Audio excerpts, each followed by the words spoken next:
Les vacances pour d'autres, mais c'est la reprise. Notre joie, c'est de reprendre ensemble notre vie communautaire et spirituelle. Nous présiderons la liturgie à deux voix avec Aurore et nous sommes vraiment heureux d'être ensemble sous le regard du Seigneur. Que la grâce et la paix vous soient données à tous et à toutes de la part de Dieu le Père et de Jésus-Christ le Seigneur.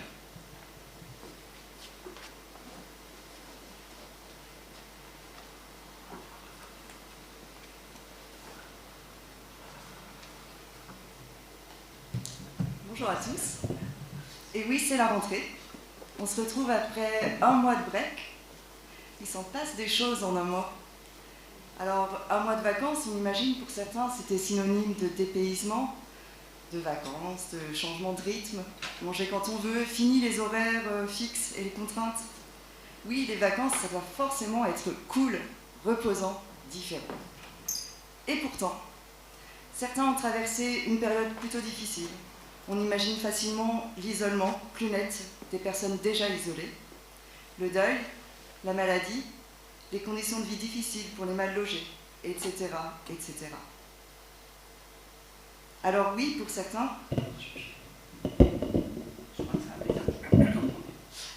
certains, et peut-être même pour certains d'entre nous, les vacances n'ont pas été paisibles, tranquilles, ni même agréables. Il y a ceux qui, de toute manière, ne se sentaient pas vraiment en vacances, puisque durant l'année, ils n'ont pas accès au travail. C'est double peine pour certains. Parce que la normalité, c'est de partir, et finalement, on se retrouve ici, bloqué, à devoir rester là. Et puis, le boulanger est fermé, les boutiques habituelles sont fermées, nos activités, il n'y en a plus. Une chose est sûre, c'est que pendant les vacances, on a tous vécu un autre rapport au temps.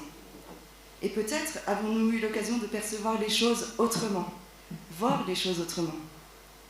Ainsi, il n'est pas inintéressant de se demander qu'est-ce qui a changé pour moi pendant ce temps, pendant ce break d'été. Le break, j'aime bien ce mot parce que c'est la pause, mais c'est aussi quelque chose de cassé. Ainsi, on peut se demander qu'est-ce qui a été cassé ou restauré chez moi pendant ces 2 mois. Alors ce matin, réunis, ensemble, nous voulons nous tourner vers Dieu, pouvoir être éclairés par sa lumière, nous présenter tels que nous sommes devant lui, dans la confiance d'être accueillis, tel un enfant qui est accueilli par son Père.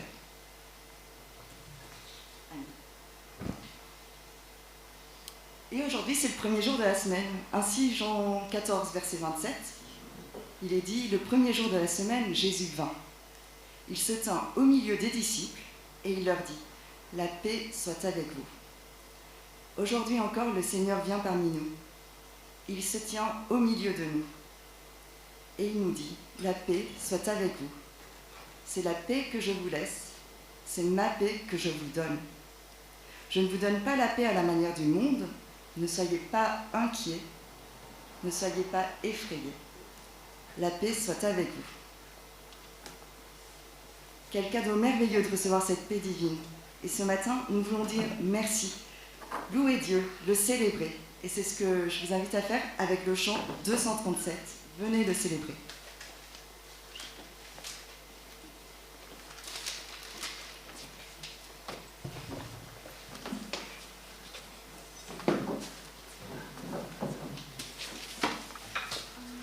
Venez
Et puis quand on regarde l'actualité ou quand on regarde des choses parfois difficiles ou quand on regarde un peu trop à nous-mêmes, on n'y arrive pas, on se dit non, c'est vraiment trop difficile, voilà, je suis préoccupé de ce qui m'entoure ou parfois préoccupé de moi-même. Et puis je peux ouvrir une page de la Bible et beaucoup de pages de la Bible et le livre des psaumes par exemple, et ces pages de la Bible et le livre des psaumes et beaucoup de passages et des paroles du Christ nous invitent à dire levez les yeux vers le Seigneur, regardez ce que lui il est, ne regardez pas simplement ce que vous êtes vous, regardez ce que lui est, ce qu'il veut faire avec vous et ce qu'il a déjà fait. Alors on va louer le Seigneur avec un psaume que nous allons écouter.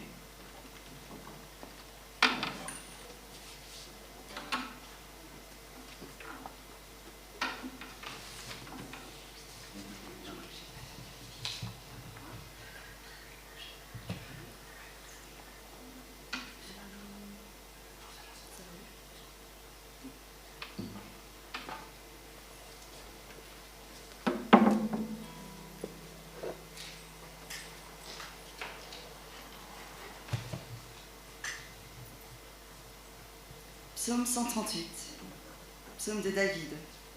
Je te célèbre de tout mon cœur. Je psalmodie en la présence de Dieu. Je me prosterne dans ton saint temple à cause de ta bienveillance et de ta vérité, car tu as magnifié ta promesse par-delà toute renommée. Le jour où je t'ai invoqué, tu m'as répondu. Tu m'as donné de la hardiesse, de la force à mon âme.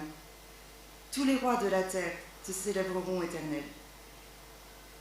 En entendant les paroles de ta bouche, ils chanteront selon les directives de l'Éternel. Car la gloire de l'Éternel est grande. L'Éternel est élevé. Il voit ce qui est abaissé et reconnaît de loin les arrogants. Si je marche au milieu de la détresse, tu me fais vivre. Tu étends ta main sur la colère de mes ennemis et ta droite me sauve. L'Éternel mène tout à bonne fin pour moi. Éternel, ta bienveillance durera toujours. N'abandonne pas les œuvres de tes mains.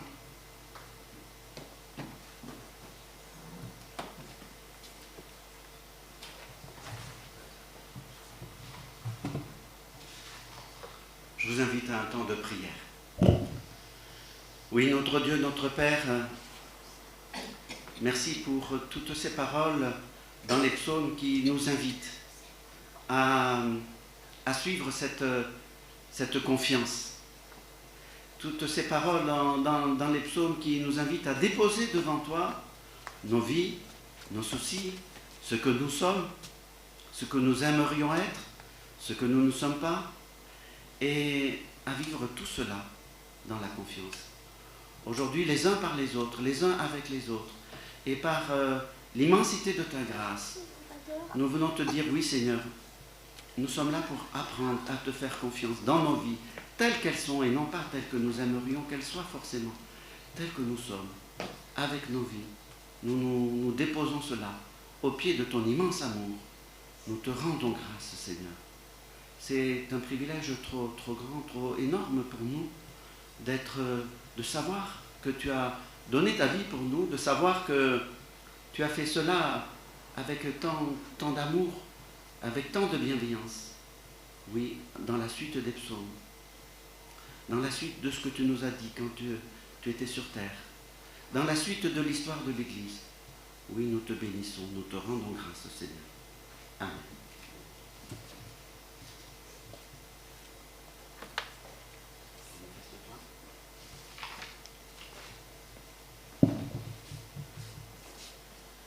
Manifeste-toi, Seigneur, donne-nous de l'assurance, révèle-toi, remplis-nous de ta présence. Je vous invite à vous lever pour cette louange.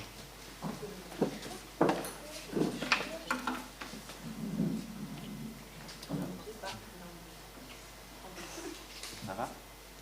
Ah ben oui, j'ai dû faire... Voilà. Manifeste-toi, donne-nous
Alors ce matin, oui, le thème c'est quand même la rentrée. Donc la liturgie, elle tourne autour de tout ça. Il y avait plein d'options possibles. Soit faire un bond dans qu'est-ce qui nous attend, comment on appréhende notre rentrée, dans quelle disposition on se met. Et puis, je me suis mise un peu tard, donc hier soir, d'un seul coup, je me suis dit, en fait, si on retourne en arrière, avant de partir en vacances, on était comment? Et en tout cas, je ne sais pas pour vous, mais nous, à Accueil et Rencontre, on peut dire que l'état général, c'était la fatigue. La fatigue sur tous les plans. Fatigue nerveuse, physique, morale pour certains. C'était la fatigue. Du coup, j'ai plutôt cherché dans ce sens-là qu'est-ce qu'on fait de nos fatigues et surtout j'ai réfléchi à des exemples concrets. Et par exemple, Alain, qui n'est pas là ce matin, mais voilà, qui ne m'en voudra pas de partager cette expérience, m'a dit tout au long de l'année, moi, Aurore, je ne comprends pas trop ce qu'on fait. Il fait de l'accompagnement à la personne, donc il aide les personnes dans leur démarche administrative. Et il me dit, mais en fait, par exemple, sur 100 personnes, si on arrive à en aider réellement 10, c'est déjà énorme. Et du coup, à quoi ça sert? Voilà. Donc ça a été la grande question d'Alain pendant toute l'année. Et puis il revenait souvent quand même avec ce même constat que c'est difficile. C'est difficile à supporter. Et du coup, je vous propose 2 petites histoires rapides. Alors, il y en a une qui s'intitule Les étoiles de mer, que j'ai trouvé dans ce petit recueil. Il ne faut pas que je donne nos sources. 7 heures du matin, sur la plage, un vieil homme aux cheveux grisonnants rencontre un enfant. L'enfant ramasse des étoiles de mer qui, après une forte marée la nuit, se sont échouées sur le sable. D'un large mouvement du bras, il les rejette dans l'eau, encore agitée par le vent. « Pourquoi fais-tu cela ? Monsieur, sinon les étoiles, elles vont mourir. » « Mais tu te rends compte, petit, la plage s'étend sur 2 kilomètres et des étoiles, il y en a des milliers. Je ne vois pas bien ce que tu vas changer. » Alors, l'enfant fixe celle qu'il tient au creux de la main, et après un instant, il la lance à la mer et répond. Pour celle-ci, en tout cas, ça change tout.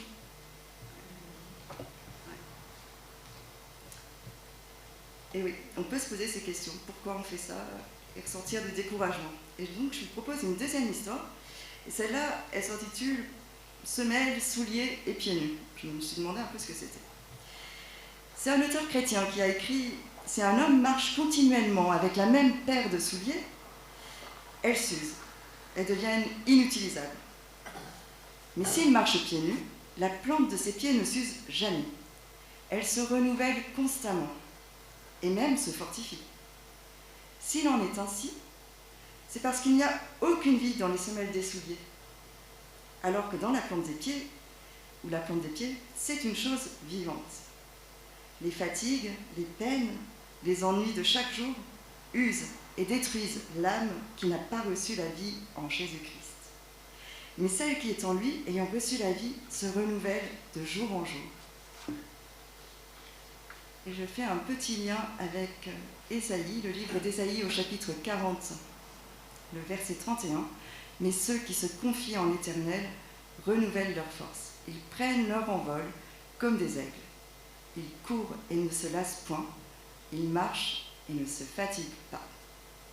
Ils courent et ne se lassent point. Ils marchent et ne se fatiguent pas. » Pour cette nouvelle année, puissions-nous vivre de cette vie. Il chasse nos peurs, il sèche nos larmes. Le Seigneur est là. Il est au cœur de nos vies et c'est lui qui nous fait vivre. C'est ce que nous chantons. Tu es là, au cœur de nos vies. C'est le 614 pour ceux qui suivent sur une partition.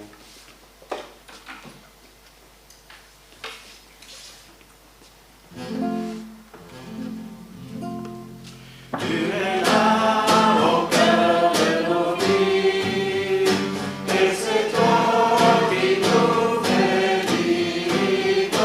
Tu es là.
parole du Seigneur que je vous ai choisie pour aujourd'hui est un simple verset, mais quel verset?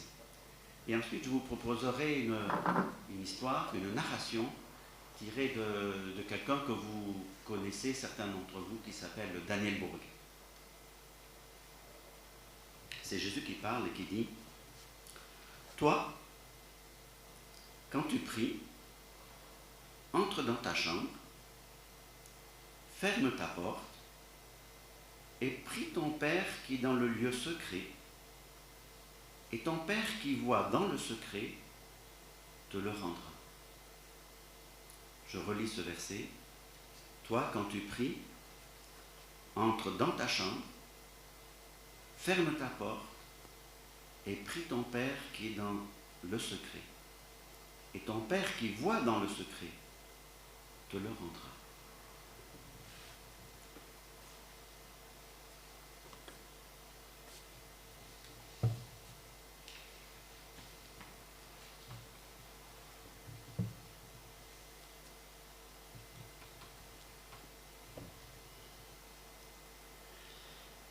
Quelle journée!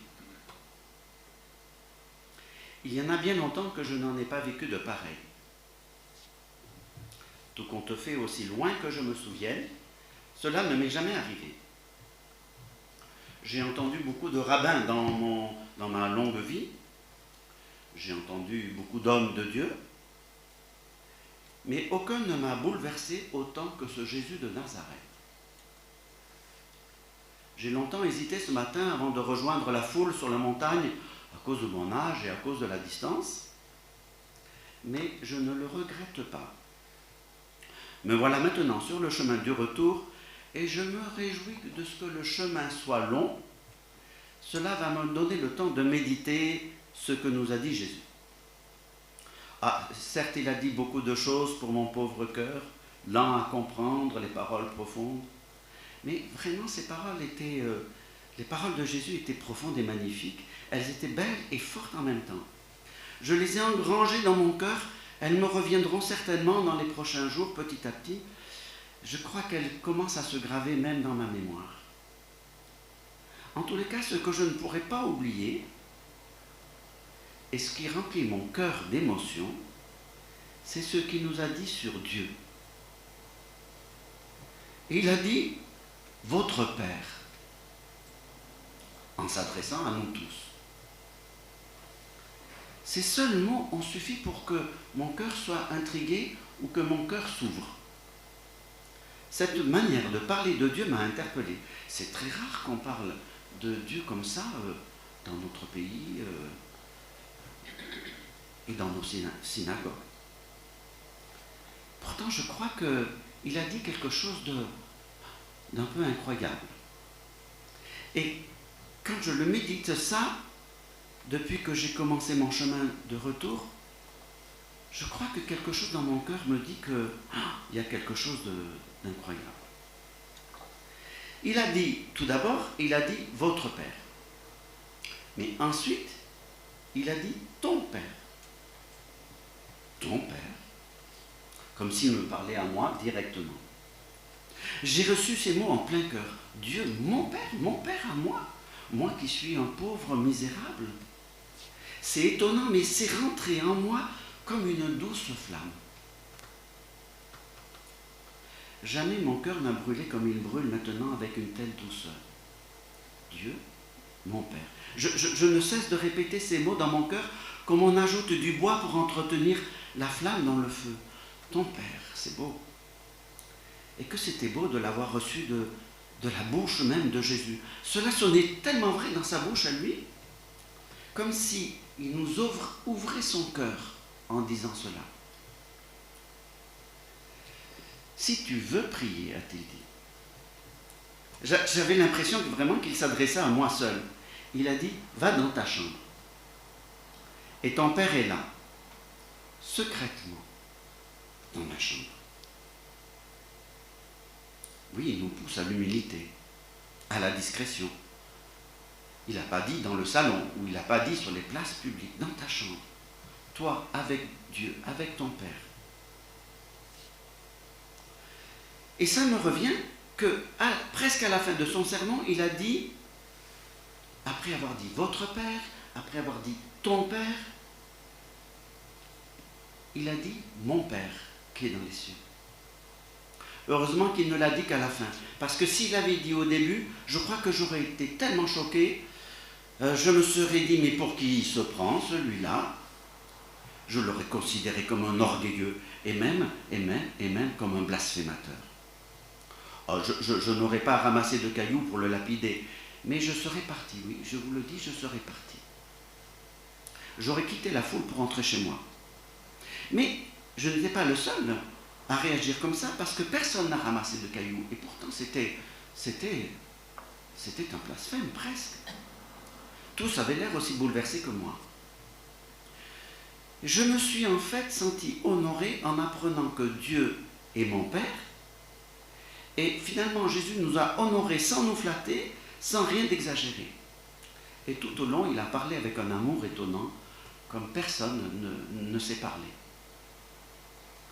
Il a dit à chacun ton Père, et puis il a dit finalement mon Père. Et c'est logique qu'il se considère lui aussi comme fils, puisqu'il nous considère Dieu comme il considère que Dieu est le Père de nous tous. Il s'est mis dans le lot, et lui aussi il a dit mon Père. Et d'ailleurs, quand il nous a dit voilà comment vous devez prier, à ce moment-là, il a dit pour prier, vous allez dire notre Père qui est aux cieux. Il y avait en lui de l'amour et j'avais cette impression étonnante que Dieu s'était approché de lui pour écouter ce qu'il disait sur Dieu.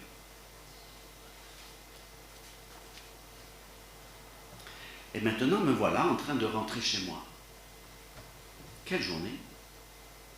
Je crois qu'en arrivant à la maison, j'irai directement dans ma chambre. J'irai prier dans ma chambre. Sans doute je prierai comme je n'ai encore jamais prié parce que Jésus a dû changer bien des choses en moi en disant cela. Voilà qu'on peut s'adresser à lui et pas dire simplement Seigneur Dieu Tout-Puissant, mais qu'on peut dire mon Père, sans se prendre pour le Messie obligatoirement. C'est magnifique. Or, ce qu'a dit Jésus n'a pas fait naître en moi la prétention d'être Messie. Je suis comme toutes les personnes de la foule. Mais il a fait naître en moi une soif. La soif de m'adresser à Dieu aussi simplement qu'un enfant s'adresse à son Père.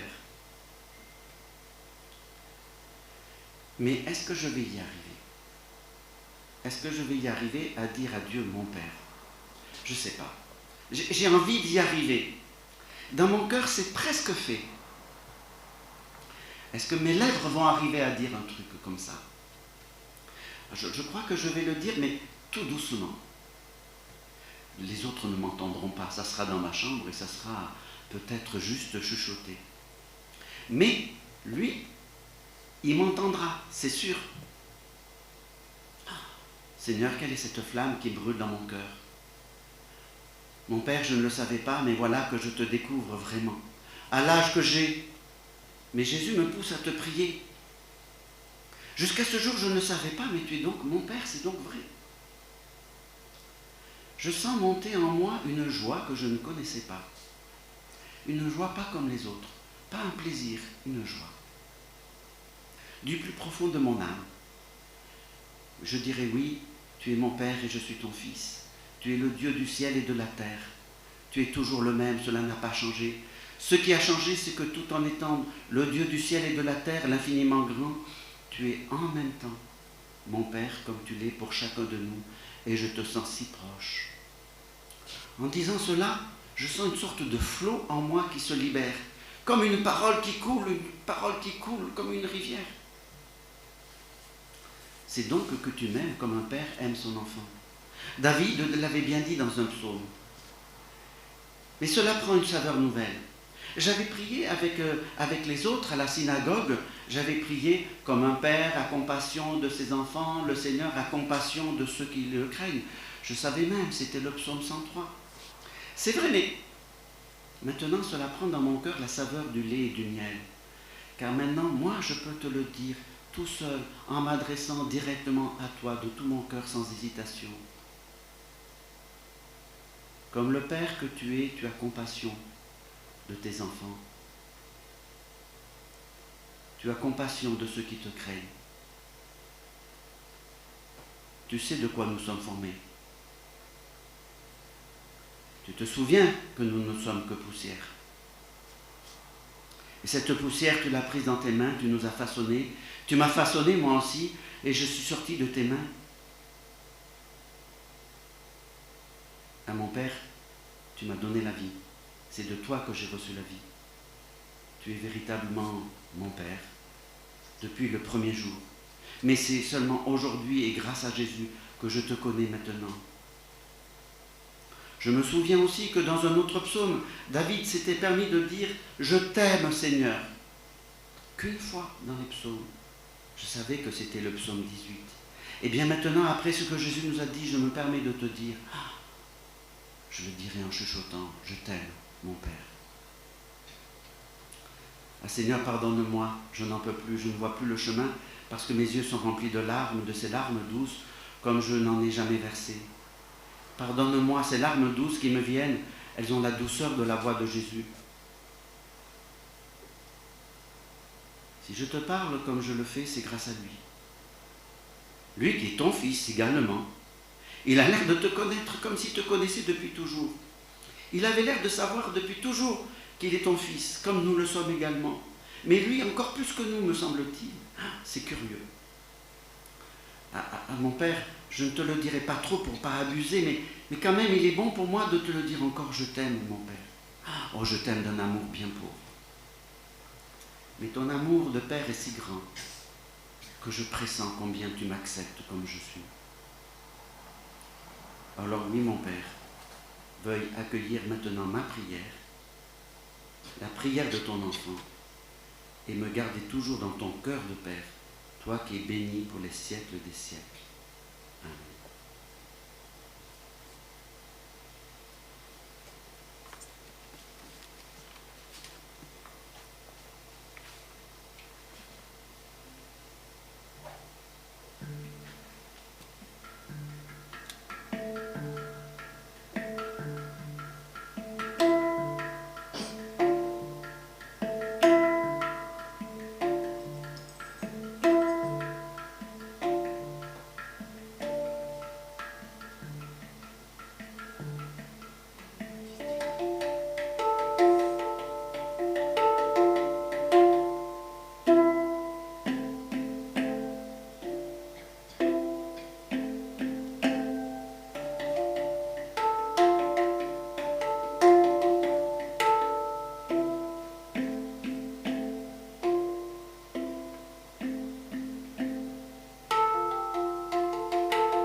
Tu nous appelles à t'aimer en aimant le monde où tu nous envoies. C'est le 532. Je vous invite à vous lever.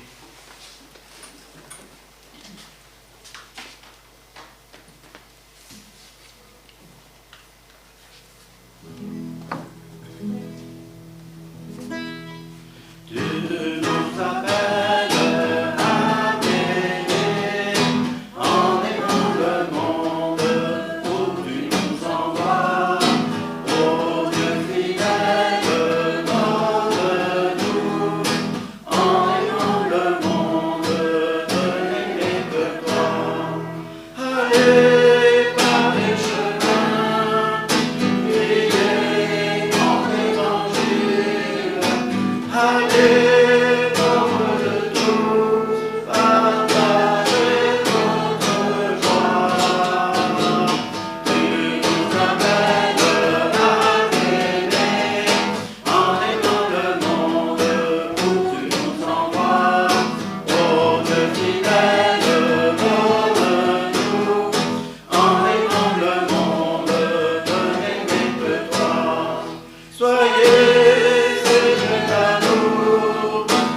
frères et sœurs, tout à l'heure, nous avons loué le Seigneur, eh bien, nous considérons que le moment de l'offrande, c'est aussi une louange de reconnaissance pour le Seigneur, c'est le moment de l'offrande. Si nous n'avons rien prévu pour l'offrande, il n'y a aucun souci, et voilà, le panier passe, et puis c'est tout, et on donne si on peut.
Alors, quelques annonces sur la vie de notre communauté. Tout à l'heure, grâce à Michel, je ne me trompe pas, il y a un petit quelque chose pour continuer le partage ensemble. Qu'est-ce que tu nous as prévu? Des poissons. Des boissons. Et quelques frites. Ah, et quelques frites, waouh! Quelques chips alors. Bon, on a bien fait de venir. Merci Michel, en tous les cas. Mais je pense que ça se passera dehors. Ça se passera dehors, oui, comme tu veux, comme on sent. Ben, Oui, c'est peut-être une bonne idée. Là, sur la cour? Ben oui. Bon, très bien, parfait. Parce qu'après, il y a un culte ici. Oui, non, mais oui. Non, mais Voilà. on a du temps, on a du temps. Bon, voilà déjà. La pause spirituelle par visio du jeudi va reprendre donc ce jeudi. Pour tous ceux qui veulent se connecter en visio, il n'y a pas de problème, ça redémarrera. Il y a conseil presbytéral, il faut bosser un peu, hein, c'est moins, voilà, c'est un peu moins spirituel, mais c'est pour faire vivre la vie de la communauté. Donc conseil presbytéral ce vendredi à 19h. Voilà, Daniel, est-ce que tu veux nous dire quelques mots sur un projet que tu portes? Allez, Daniel, c'est Daniel qui va nous...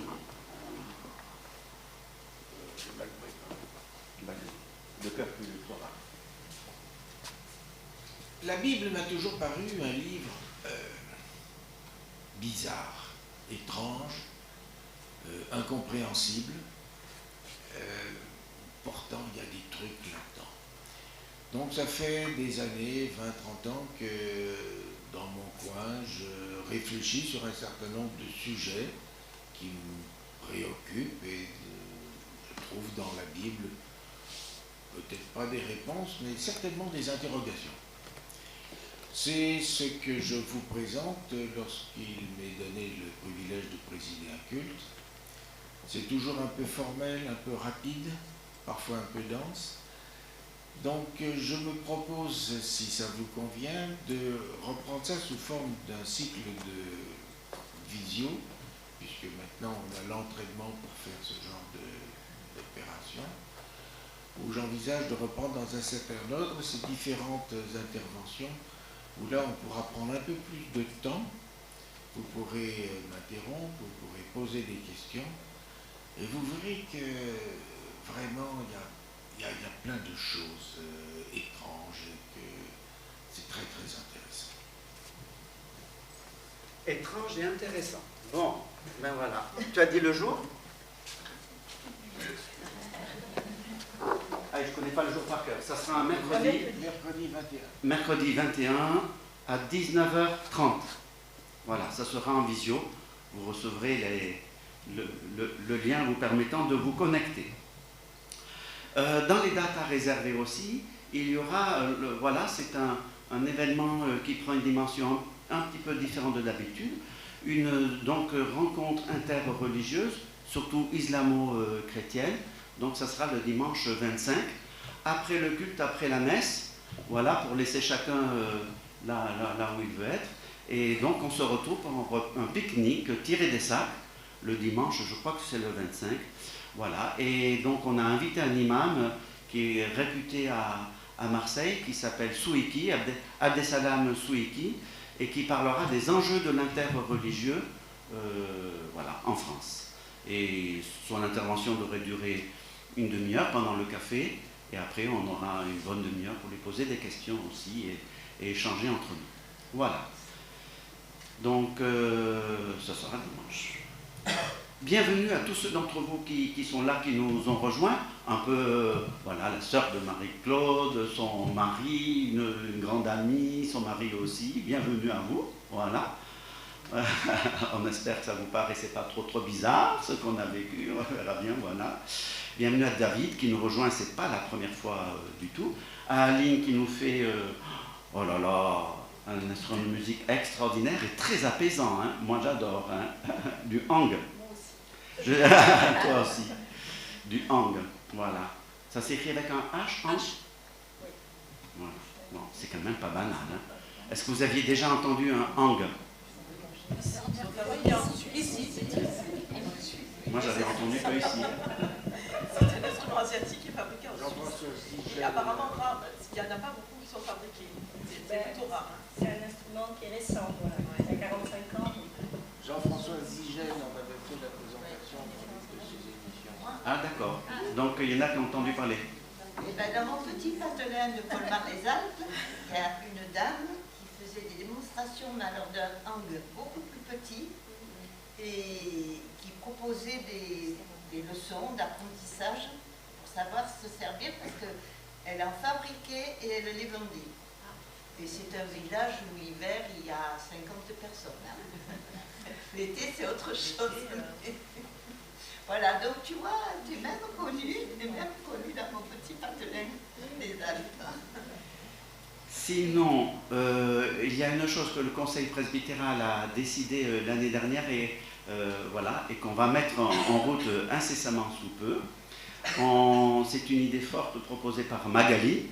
Et donc, du coup, on se dit, allez, en début de semaine, un petit verset, le verset de la semaine.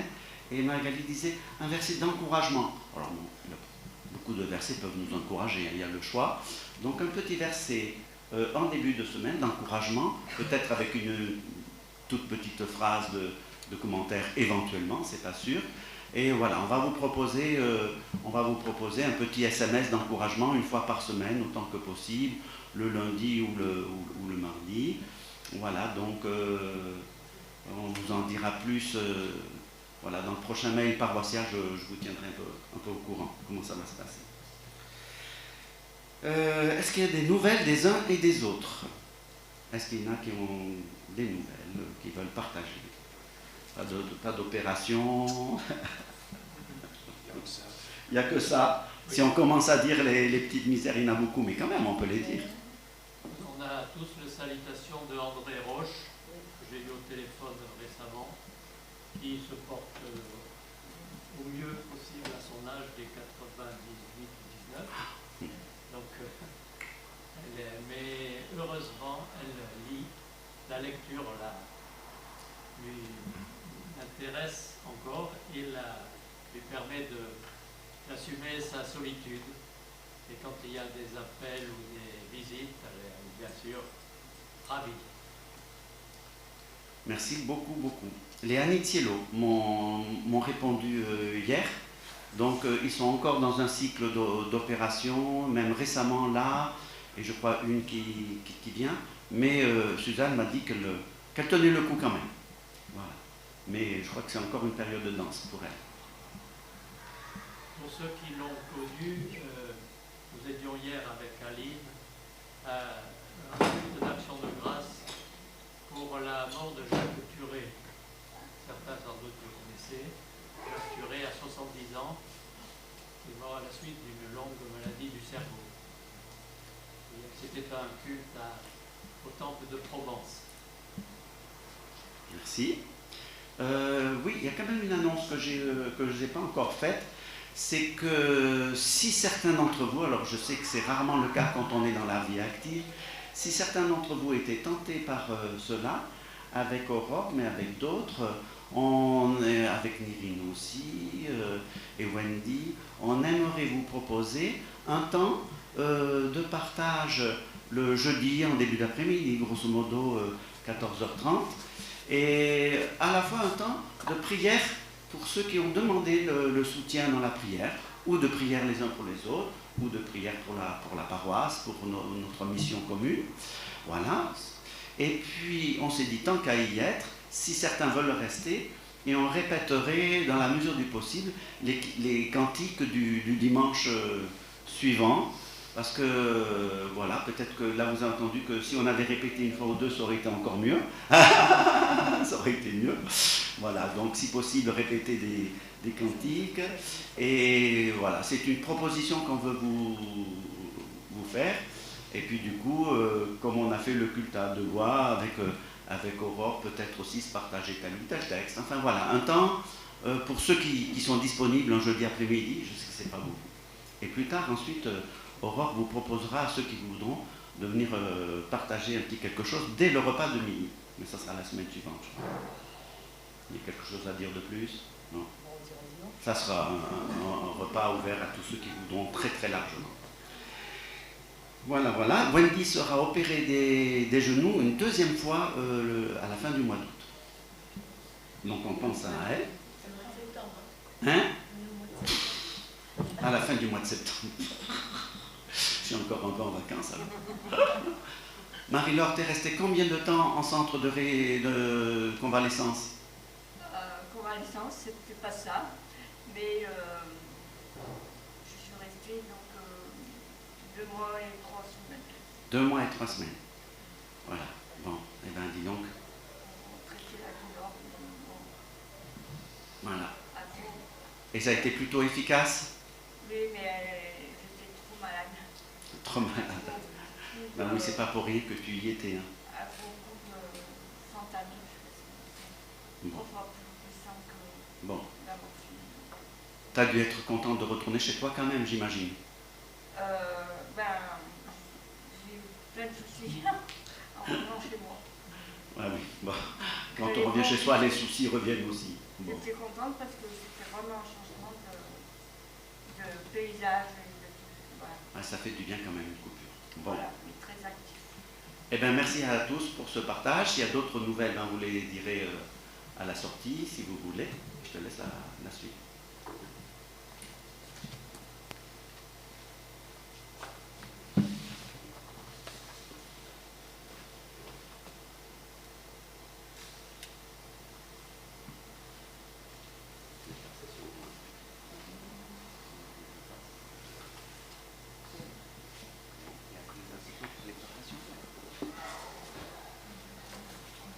On continue à se partager les choses. Donc nous allons prier pour ceux qui ont besoin de notre prière, et les uns pour les autres. Oui, de notre Père, ton évangile nous pousse en avant, ta grâce nous pousse en avant, et en même temps nous restons des êtres humains fragiles et parfois douloureux, et nous avons besoin de ton secours, de ta grâce, de ta force, de ton espérance. Nous te prions les uns pour les autres, pour nos maladies, pour nos soucis, pour nos découragements. Et nous te prions pour ceux que tu as placés sur notre route et qui ont besoin aussi de notre prière, de notre aide, de notre soutien et qui ont besoin de ton aide et de ton soutien. Oui, Seigneur, nous te prions, donne-nous les uns les autres la force de continuer le chemin en vérité, en esprit en vérité, mais la force aussi d'encourager ceux qui sont dans notre entourage à faire de même. Nous te prions pour nos sociétés, pour les chefs des peuples, pour les chefs des gouvernements, les chefs des cités, les responsables. Nous te prions de leur donner le sens de la justice et de la paix. Et nous te prions pour l'Église, partout où elle est dans le monde, parfois gravement persécutée, que tu lui donnes l'endurance que tu lui donnes depuis des millénaires, la patience, l'endurance, la persévérance, et que tu lui donnes à ceux qui sont éprouvés encore plus de ton esprit, de ta force. Et tous ensemble, nous te disons cette prière que tu nous as donnée. Notre Père, qui es aux cieux, que ton nom soit sanctifié, que ton règne vienne, que ta volonté soit faite sur la terre comme au ciel. Donne-nous aujourd'hui comme nous pardonnons aussi à ceux qui nous ont offensés. Et ne nous laisse pas entrer en tentation, mais délivre-nous du mal, car c'est à toi qu'appartient le règne, la puissance et la gloire pour les siècles des siècles. Amen.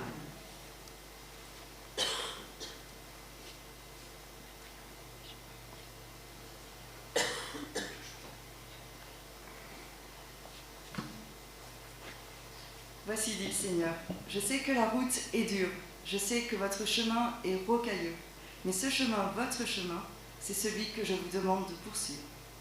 Et c'est sur cette route que je vous demande d'être réellement des compagnons les uns pour les autres. Et c'est bien sur cette route que je vous demande d'avoir l'audace d'être mes disciples. Et nous pourrons nous lever pour la bénédiction. Que la grâce de notre Seigneur Jésus-Christ, l'amour de Dieu le Père et la communion avec l'Esprit Saint soient avec vous tous et vous toutes, dès maintenant et pour toujours. Amen. Et nous prenons un dernier cantique ensemble.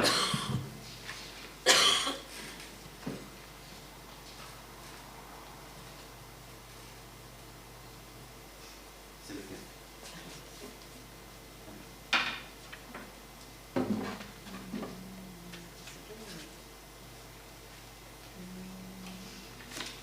Saint-Esprit, Dieu de lumière, viens resplendir dans nos cœurs. Nous serons avec nos frères, les témoins du seul Sauveur. Fais-nous vivre en ta présence, revêt-nous de ta puissance. Et baptise-nous de feu, Esprit Saint, Esprit de Dieu, Esprit de vie et de gloire, conduis-nous de jour en jour, nous publierons la victoire que nous donne ton amour. Fais-nous vivre en ta présence, revêt-nous de ta puissance, et baptise-nous de feu, Esprit Saint, Esprit de Dieu. Adorons Dieu notre Père, adorons le Seigneur Christ et son Église en prière, recevra le don promis. Fais-nous vivre en ta présence, revêt-nous de ta puissance, et baptise-nous de feu, Esprit Saint, Esprit de Dieu. Bon dimanche à tous et bon petit pot de l'amitié.